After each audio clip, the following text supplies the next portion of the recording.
outsourcing mag kembe ma collect revenue to mano ana neno no bero siae pokwa dikuro but nitie benefits ka jo mose time ose neno kan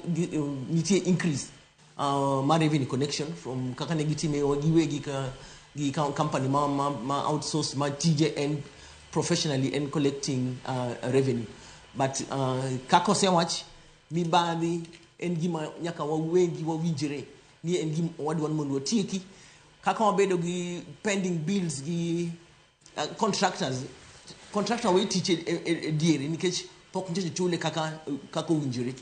to pesa onge county kaka sani for the last 3 months onge gimo setimre county nikech ne waloro higa manyino chako pesa poko biro contractors mane onego be ntieko teach before the end of the year pok no chulgi tich okwam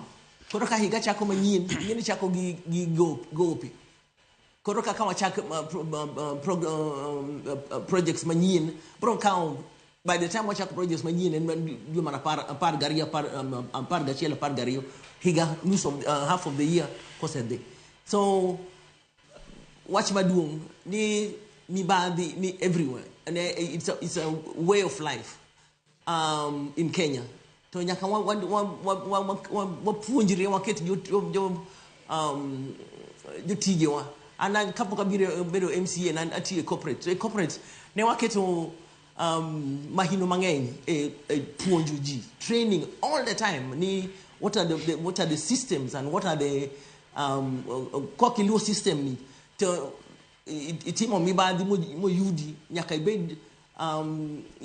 penalized immediately. There was zero tolerance for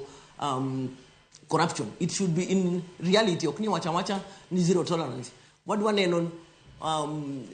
the message from the top ni jomati ma bed involved in corruption mo mi pesa onge county you ma bed involved in corruption mo mi one pending bills onge inano come auditor general wacho ni onge gi mo mi onigo ma bed gi pending bills beyond the last year 2023-2024 so one code pending bills from the first assembly. So you wonder how this happened and how it's allowed, why it was allowed to be. So katasani podu wa continue to accumulate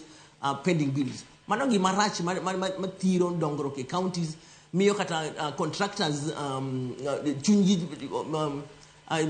get ready to teach. Makata people are not